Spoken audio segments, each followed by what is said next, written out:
इस मासूम अदाकारा को क्यों उसके पति ने गोलियों से भून डाला। तीखे नैन नक्श, मनमोहक मुस्कान और गालों पर पड़ते गड्ढे सभी का दिल जीत लिया करते थे। वो अपने मासूम चेहरे और बातों से जादू चलाया करती थी। लेकिन क्या आप जानते हैं, अचानक से इन्हें फिल्में मिलना बंद हो गई और गरीब परिवार का पेट पालने के लिए इन्होंने बी और सिगरेट की फिल्में करना शुरू कर दिया था। क्यों इस अदाकारा की जिंदगी बदनामी की भेंट चढ़ गई और क्या आप यकीन करेंगे कि एक अजीब शक के चलते इनके पति ने ही इन्हें और इनकी बेटी को गोलियों से भूनकर मौत के घाट उतार दिया था, जिसने पूरे बॉलीवुड को सदमे में डाल दिया था। कौन थी वो अदाकारा जिनके साथ इतना बड़ा हादसा हुआ, चलिए बताते हैं। दोस्तों, आज जिस बॉलीवुड हीरोइन की हम बात करने जा रहे हैं वो है सईदा खान। 60 के दशक में हिंदी सिनेमा में उनकी एंट्री हुई और कई बेहतरीन फिल्मों में उन्होंने काम किया। लेकिन कौन जानता था कि इस खूबसूरत हीरोइन का अंत इतना दर्दनाक और भयानक होगा कि सुनने वालों के भी आंसू आ जाएंगे। वो अपनी फिल्मों के लिए कम और अपनी विवादित जिंदगी के लिए ज्यादा पहचानी गई और उनकी जिंदगी का अंत भी कुछ ऐसा ही हुआ कि आज तक किसी भी बॉलीवुड कलाकार के साथ ऐसा नहीं हुआ होगा। सईदा का जन्म 24 अक्टूबर 1949 को कोलकाता में मुस्लिम परिवार में हुआ था। उनकी मां का नाम अनवर बेगम था और वो भी एक कलाकार थी। लेकिन सईदा के पिता के बारे में कोई जानकारी नहीं मिलती है। उनका परिवार बहुत गरीबी में गुजर बसर कर रहा था, इसीलिए सईदा की पढ़ाई भी ठीक से नहीं हो पाई थी। उन्हें बचपन से फिल्म में काम करने का शौक था और वो हीरोइन बनने का सपना देखती रहती थी।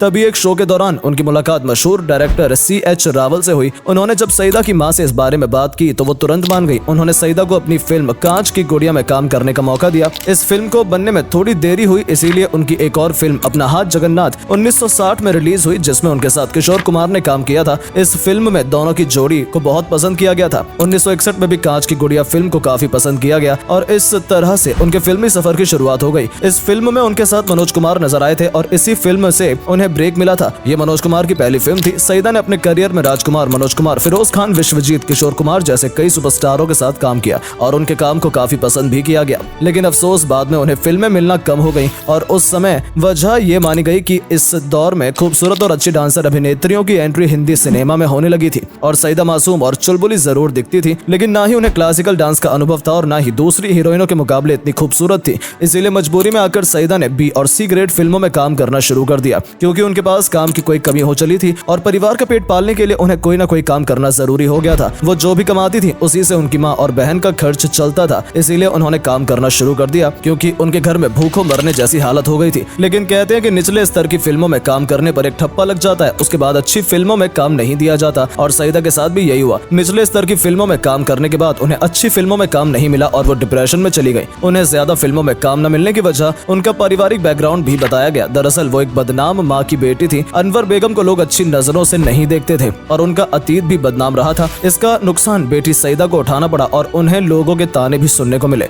उनकी आखिरी फिल्म वासना थी, जो कि 1968 में रिलीज हुई थी, जिसमें वो राजकुमार के साथ साइड रोल में नजर आई थी। इसी बीच उन्होंने हनीमून, मॉडर्न गर्ल में शादी करने चला, चार दरवेश, सिंदबाद, अली बाबा और अलादीन, ये जिंदगी कितनी हसीन है और कन्यादान फिल्मों में अच्छे रोल किए थे और अपने 8 साल के करियर में सिर्फ 17-18 फिल्में ही वो कर पाई थी। बताते हैं, इस बीच डायरेक्टर ब्रिज सदाना ने उनकी काफी मदद की थी और उन्हें शादी के लिए प्रपोज कर दिया। ब्रिज सदाना ने 60 और 70 के दशक में कई अच्छी फिल्में डायरेक्ट की थी। सईदा ने बहुत सोचा, फिर उनके सामने मजबूरी रखी कि उन्हीं की कमाई से उनके घर का खर्च चलता है, तो उनके लिए शादी करना आसान नहीं है। बताया जाता है कि सदाना ने उन्हें यकीन दिलाया कि वो उनके परिवार का भी ध्यान रखेंगे और किसी तरह की कोई परेशानी उन्हें नहीं होने देंगे। सईदा ने तुरंत शादी के लिए हाँ कर दिया और शादी भी कर ली। सब कुछ अच्छा चल रहा था। सईदा ने फिल्मों में काम करना बंद कर दिया था और अपने परिवार की देखभाल में लग गई थी। उनके 2 बच्चे हुए, बेटी नम्रता और बेटा कमल। जब भी वो किसी पार्टी या फंक्शन में जाती तो अपने पति की खूब तारीफ करती, लेकिन एक दिन अचानक ऐसी घटना घटी कि सईदा की जिंदगी की असली दास्तान पूरी दुनिया के सामने आ गई और सईदा की हंसते मुस्कुराती जिंदगी के पीछे का असली सच लोगों को पता चला। 21 अक्टूबर 1990 को सईदा के बेटे कमल का जन्मदिन था। कमल अपने दोस्तों के साथ अपने कमरे में सेलिब्रेट कर रहे थे।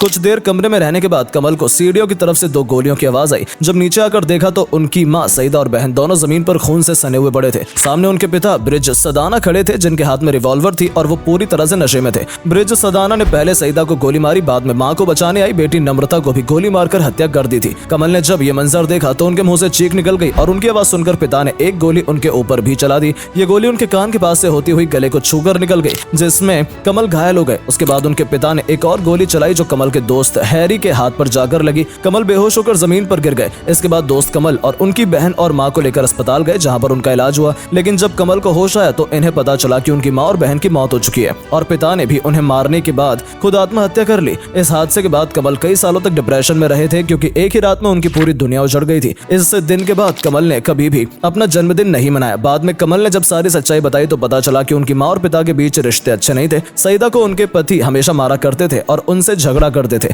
और ऐसे ऐसे इल्जाम लगाते जिसे सुनकर हर कोई हैरान हो जाता था। इस बात की खबर कुछ घर वालों और फिल्मी दुनिया के करीबी लोगों को थी, लेकिन सभी खामोश रहे। लेकिन उनके पति का इतना गुस्सा करना और गोलियों से उन्हें भून देने के पीछे की वजह आपको हैरान कर देगी। दरअसल सदाना को हमेशा से शक था कि सईदा की छोटी बहन शगुफ्ता उनकी बहन नहीं बल्कि नाजायज औलाद है। दरअसल शगुफ्ता को सईदा की मां अनवर बेगम ने गोद लिया था और फिल्म इंडस्ट्री में भी सईदा और शगुफ्ता को लेकर तरह तरह की बातें हुआ करती थी। शगुफ्ता का चेहरा सईदा से मिलता जुलता था और सईदा भी अपनी बहन का कुछ ज्यादा ही ख्याल रखती थी। सदाना को इस बात पर शक होता था और इसी बात को लेकर आए दिन उन दोनों के बीच में झगड़े हुआ करते थे। उनका गुस्सा इस कदर बढ़ गया कि उन्होंने एक ही रात में सब कुछ खत्म कर दिया, अपनी बेटी और पत्नी को गोलियों से मौत के घाट उतार दिया। इस हादसे के कुछ साल बाद बेटे कमल ने बॉलीवुड में एंट्री की और कुछ फिल्मों में नजर आए, लेकिन उनका भी करियर मां की तरह ज्यादा नहीं चला और 2011 में उन्होंने शादी कर ली। सईदा की बहन शगुफ्ता के जाने के बाद बिल्कुल अकेली पड़ गई और मां और भाई के लिए उन्हें बार गर्ल बनना पड़ा और जिस्म का सौदा भी करना पड़ा, लेकिन वो जल्द ही इस दलदल से बाहर निकल आई। किस्मत ने भी उनका साथ दिया और महेश भट्ट ने उनको सपोर्ट किया। महेश भट्ट ने उनकी लिखी कुछ कहानियां पढ़ी थी और यहीं से उन्हें आगे बढ़ने का मौका मिला और वो एक अच्छी राइटर बनकर सामने आई। फिल्म वो लम्हे, आवारापन, राज 2, राज 3, जिस्म 2, मर्डर 2,